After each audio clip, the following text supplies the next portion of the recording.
नमस्कार, खबरों की खबर में आपका स्वागत है। दिल्ली चुनाव का परिणाम अब लगभग सामने दिखाई पड़ रहा है और इस चुनाव में भारतीय जनता पार्टी की हार होती दिखाई पड़ रही है। लेकिन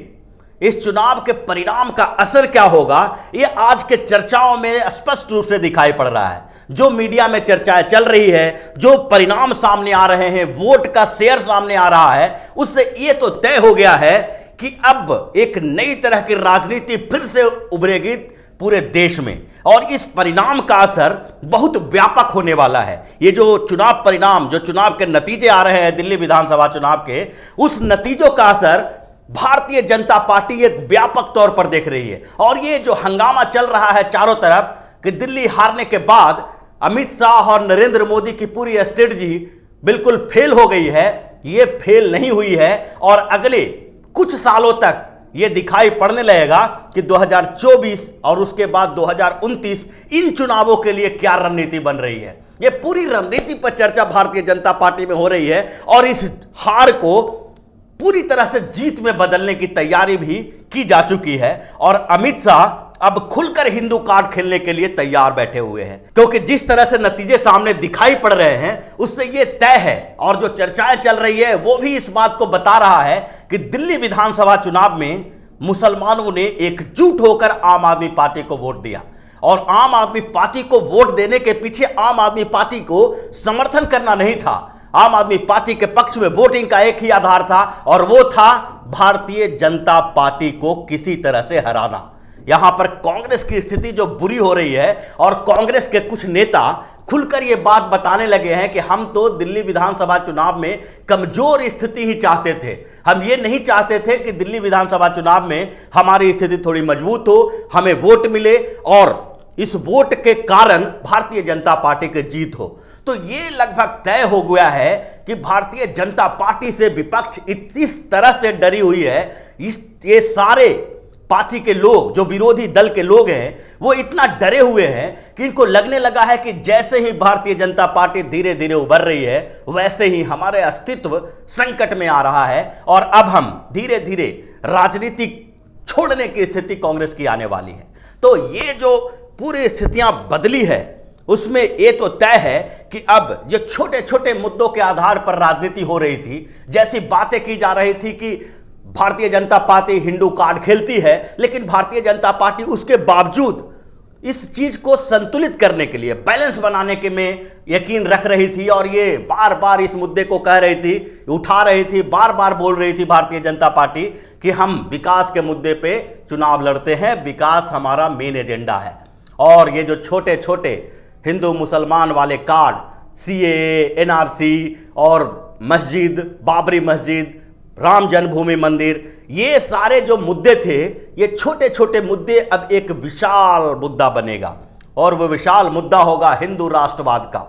और ये हिंदू कार्ड जो अमित शाह खेलेंगे, उसके बाद अगले 20 सालों तक भारतीय जनता पार्टी के लिए ऐसी स्थिति बनने वाली है कि केंद्र में कांग्रेस कहीं नजर नहीं आएगी और ये छोटे छोटे राजनीतिक पार्टियां, जो क्षेत्रीय पार्टियां हैं, वो बिखरती हुई नजर आएगी। ये दिल्ली नहीं है, दिल्ली के अलावा भी और स्टेट है और जहां पर ये जो चुनाव परिणाम दिल्ली का आया है उसका व्यापक और बड़ा असर होने वाला है। अभी पश्चिम बंगाल में चुनाव होंगे, पश्चिम बंगाल में भी क्या कांग्रेस यही की तरह, यानी दिल्ली की तरह अपनी रणनीति बनाएगी? क्या पश्चिम बंगाल में भी कांग्रेस को यह लगने लगेगा कि यहां पर भारतीय जनता पार्टी के इस विजयी रथ को रोकने के लिए हमें ममता बनर्जी को खुली छूट दे देनी चाहिए, हमें कम्युनिस्टों के साथ और ममता बनर्जी के साथ चुनाव नहीं लड़ना चाहिए, या तो गठबंधन करके चुनाव लड़ें या फिर उसके सपोर्ट में चुपचाप बैठ जाए? अगर ऐसी स्थिति होती है तो कांग्रेस तो कमजोर होगी ही और दूसरी तरफ जो दिल्ली चुनाव में अभी तक कंफ्यूजन की स्थिति थी, जो स्थितियां एग्जिट पोल के बाद भी बताई जा रही थी, उसमें ये कंफ्यूज थे लोग उस समय तक कि इस तरह की वोटिंग हुई है। चर्चाएं हो रही थी कि मुस्लिमों ने एक तरफा वोट किया है और भारतीय जनता पार्टी को हराने के लिए वोट किया है। अभी मीडिया में बैठे हुए कुछ लोग, जो कई मुस्लिम समुदाय के लोग हैं, वो लोग ऐसे जश्न मनाने की तैयारी में लगे हैं कि शाहीन बाग की जीत हुई है। यानी मुस्लिम समुदाय के कुछ लोगों ने जो आंदोलन किया था, ये दिल्ली विधानसभा चुनाव उसी की जीत है। और इसका क्या असर पड़ने वाला है? समाज को जिस तरह से बांटने की कोशिश की जा रही है, उसमें फायदा किसको मिलने वाला है? अगर ऐसे ही राजनीति की जाएगी तो फिर तो राजनीति का आधार बदलेगा और उस बदलते आधार में भारतीय जनता पार्टी अगले 20 साल तक केंद्र में सरकार में रहेगी और इसका फायदा, ये जो चुनाव परिणाम आए हैं, इसका फायदा सीधी तौर पर भारतीय जनता पार्टी को जाएगा। तो अभी बात कर रहे थे पश्चिम बंगाल चुनाव में कि पश्चिम बंगाल चुनाव में भी कुछ ऐसी स्थिति आने वाली है और पश्चिम बंगाल के विधानसभा चुनाव में अगर कांग्रेस फिर से वही रणनीति अपनाती है जैसे यहां दिल्ली चुनाव में अपनाई थी, अपने स्टार प्रचारकों को जाने नहीं दिया, राहुल गांधी और प्रियंका गांधी कुछ क्षेत्रों में सिर्फ ये दिखाने के लिए कि हम चुनाव प्रचार से दूर नहीं हैं, वहां पर गए, बड़े रोड शो नहीं हुए, कांग्रेस ने अपने आप को बिल्कुल सीमित करके रखा और कांग्रेस के नेता ये बात खुल के बोल रहे हैं कि हम आम आदमी पार्टी को जिताने के लिए और भारतीय जनता पार्टी को हराने के लिए चुनाव लड़ रहे थे। तो ये अगर पश्चिम बंगाल में भी यही दोहराते हैं तो वहां पर जो स्थिति है वो दिल्ली की तरह नहीं है। अब दिल्ली में जो कन्फ्यूजन की स्थिति में थे, यानी गैर मुस्लिम समुदाय, हिंदू लोग जो ये सोच रहे थे कि यहाँ पर वो स्थिति नहीं है, यानी जो शाहीन बाग और दूसरे प्रदर्शनों के आधार पर हिंदू मुसलमान के बीच पूरी तरह से वोट बंटने की बात हो रही थी, वो अब स्पष्ट हो गया है। और पश्चिम बंगाल हो या बिहार हो, इन चुनावों में दूसरे वर्ग के लोग भी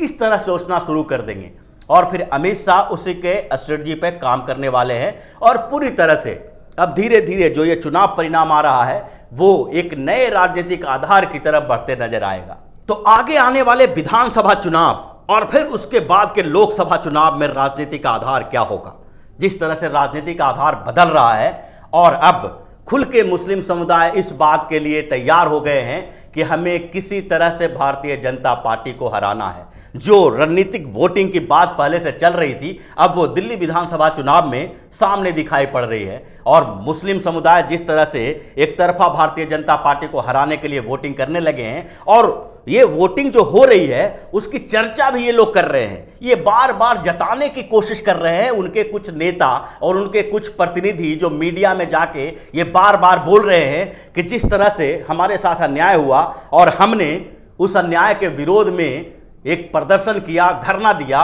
और उस धरने के बाद भारतीय जनता पार्टी की हार हुई है, ये दिखाता है कि हम अब राजनीति में निर्णायक भूमिका निभाने वाले हैं। तो ये निर्णायक भूमिका किसके हाथों में है, इस पे अब आगे का जो आगे की रणनीति वह तय करेगी कि निर्णायक भूमिका में कौन यहां पर है। यहां पर अगर लोकतांत्रिक तरीके से चुनाव हो रहा है, जिस तरह की वोटिंग हो रही है, उस वोटिंग में निर्णायक भूमिका किसके पास है, कौन चुनाव जिता सकता है, हरा सकता है। अभी तक जो तुष्टीकरण की नीति इस देश में चल रही थी उसमें यह लग रहा था कि दोनों समुदायों के बीच वोटों का बंटवारा किसी न किसी स्तर पर होता है। मुस्लिम समुदाय भी कई पार्टियों के बीच बटे हुए रहते हैं, जैसे बिहार में राजद, कांग्रेस और जदयू के बीच भी छोटे मोटे बंटवारा होते रहते थे। उत्तर प्रदेश में मायावती और अखिलेश यादव यानी सपा और बसपा के बीच भी मुस्लिम वोट बढ़ते थे, कांग्रेस भी उसमें से कुछ वोटों को अपने पास ले आती थी। और दूसरे राज्यों में भी ऐसे कुछ क्षेत्रीय पार्टियों के साथ और कुछ जो कांग्रेस है वो अपने बीच ये बातें करती थी कि हमें मुस्लिम वोट मिलता है। लेकिन जिस तरह से दिल्ली विधानसभा चुनाव में ये बातें की जा रही है कि मुसलमानों ने एक तरफा वोटिंग की है, उसके बाद आगे के चुनावों में भारतीय जनता पार्टी के पास एक ही रणनीति बचती है और वो है पूरी तरह से हिंदू कार्ड खेलना। और वो अगर कार्ड खेला जाएगा तो फिर आगे के चुनाव का परिणाम क्या होने वाला है ये बताने की ज़रूरत नहीं है। यहाँ पर अभी भी रेशियो जो है 80 और 20 का ही है। 80% के रेशियो वाले लोग अगर इस पूरे रणनीति को समझ जाएंगे तो उसके बाद भारतीय जनता पार्टी के लिए आगे के कई चुनाव जीतना आसान हो जाएगा और फिर इस देश के राजनीति का आधार बिल्कुल बदल जाएगा। कांग्रेस फिर से अगले 30 सालों तक 20-30 सालों तक ऐसे पिछड़ जाएगी कि केंद्र में कोई ऐसा विपक्ष नहीं बचेगा और ये क्षेत्रीय पार्टियां आपस में इतनी लड़ी भिड़ी हुई है कि कभी भी एक तरीके से एक जगह पर हो ही नहीं सकते। इन लोगों के पास अपने अपने नेता हैं और सब लोग अपने अपने नेताओं को आगे बढ़ाने की कोशिश में लगे रहते हैं। इन लोगों के बीच एकता होना लगभग नामुमकिन है। जिस तरह से अरविंद केजरीवाल अब राष्ट्र निर्माण के लिए वोटिंग करने की बात कर रहे हैं, विपक्षी एकता की बात कर रहे हैं, वो आगे इस आधार की तरफ बढ़ेगा कि उनके जैसे दूसरे राज्यों के जो क्षेत्रीय पार्टियों के नेता हैं अब धीरे धीरे अरविंद केजरीवाल से ही चिढ़ेंगे। एक दूसरे के साथ बैठे हुए नेता एक दूसरे की खिंचाई करने में लगे हुए रहते हैं। ये कभी भी नहीं चाहेंगे कि कोई एक क्षेत्रीय दल का नेता ऊपर बढ़े और फिर हमारे ऊपर ही शासन करे। तो ये स्थितियां कांग्रेस वर्सेस दूसरे क्षेत्रीय पार्टियों की है। तो ऐसे में ये लगभग तय है कि अगले कुछ सालों तक जो राजनीतिक आधार बदल रहे हैं उसका परिणाम बिल्कुल उल्टा होने वाला है। दिल्ली के चुनाव का परिणाम का व्यापक असर पड़ेगा और वो असर ऐसा होगा कि समाज में वोटिंग का पैटर्न अब बदल जाएगा। वोटिंग का पैटर्न जो यहां पर दिखाई दे रहा है और जिस तरह से एक विशेष समुदाय ने एक विशेष पार्टी को हराने के लिए एकजुटता दिखाई है और एक तरफा वोटिंग की है, यहाँ पर यह पता चल जाएगा कि आगे के चुनाव में भी ऐसी ही वोटिंग होने वाली है। और जो कार्ड अब खेला जाएगा, जो रणनीति अब भारतीय जनता पार्टी बनाएगी, उसमें अब स्पष्ट रूप से ये इन लोगों के बीच विचार मंथन में सामने आएगा कि मुस्लिम समुदाय अब हमारे खिलाफ वोटिंग करने वाले हैं, तो हमारा आधार एक विशेष वर्ग यानी हिंदू ही होना चाहिए। हम मुसलमानों की वोटिंग की बात कर ही नहीं सकते। अब ये भी नहीं सोच सकते कि मुस्लिम वोट अब बटेंगे, 2-3 पार्टियों के बीच बटेंगे और हम जिन वर्ग के ऊपर नजरें गड़ाए हुए हैं उस वर्ग के बीच वोटों का बंटवारा जैसा हो रहा है, उसमें दूसरे वर्ग के वोटों का बंटवारा से एक संतुलन कायम हो जाएगा। तो ये रणनीति अब धीरे धीरे बनाई जाने लगी है और ये लगने लगा है कि अब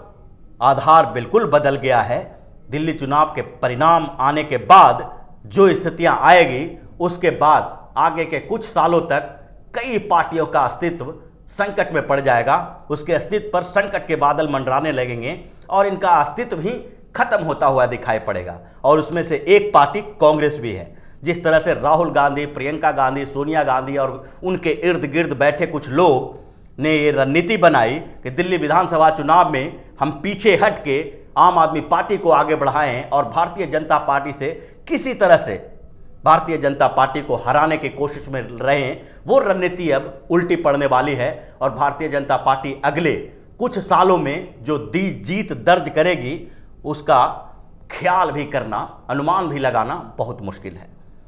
तो इसी तरह की खबरों के साथ फिर से हाजिर होंगे। तब तक के लिए बने रहिए हमारे साथ और देते रहिए हमें सहयोग, ताकि इसी तरह की खबर हम आपके लिए लाते रहें। धन्यवाद। अगर आपको हमारा वीडियो पसंद आया हो तो इसे लाइक करें, हमारे चैनल को सब्सक्राइब करें और हाँ, बेल आइकन दबाना ना भूलें ताकि आप तक हमारे वीडियो की नोटिफिकेशन पहुंचती रहे। आप अपना सुझाव हमें कमेंट बॉक्स में दे सकते हैं। हमारे साथ जुड़ने के लिए शुक्रिया।